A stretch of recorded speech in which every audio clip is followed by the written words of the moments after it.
नमस्कार जय जगन्नाथ पिंकी जी कुकिंग को आपन को स्वागत। आज बनेबा होममेड मोमोज। मोमोज भाई प्रथम प्रिपेयर करबा चटनी। चटनी भाई में प्रथम आप गैस फ्लेम ऑन करेंगे, कड़ई ने से किसी ड्रप तेल देवे, गोटा जीरा ऐड करेंगे, रसुण अदा सुखिला लंका कटा जाइथिबा टमाटो ऐड करेंगे, से किसी लुण ऐड कर फ्राए करे जस्ट ठंडा है गोटे ग्राइंडर जार को काढ़ी नवा, किसी पानी ऐड करके ग्राइंड करनवा। देन तापर गोटे बाउल को काढ़ी नवा, किसी लुण ऐड करके बनईदे चटनी रेडी। बर्तमान तेल दबा, कटा होता रसुण अदा कंचा लंका फ्राए करनवा, पनीर वेजिटेबल्स ब्लैक पेपर स्वाद अनुसार लुण दे जस्ट फ्राए करनवा जोटा कंचा रहिबो। देन तापर नवा मैदा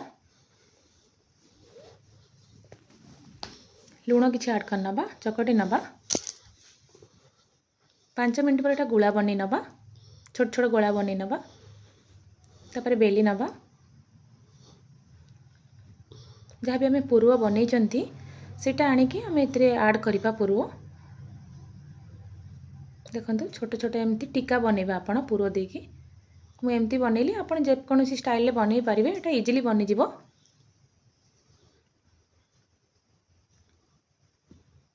छोट छोट बनीगला। बर्तमान कड़ई में पानी दबा, मुझे जोगाड़ मध्यम करी जो चला होता चालुनी किसी ऑयल लगेली जोटा कि लगभग जॉइंट लगभग मोमोज ऐड करनवा। कवर अप करवा आम 10 मिनट स्लो फ्लेम रे। देन देखूँ हो गला, ये सर्व करनवा प्लेट को।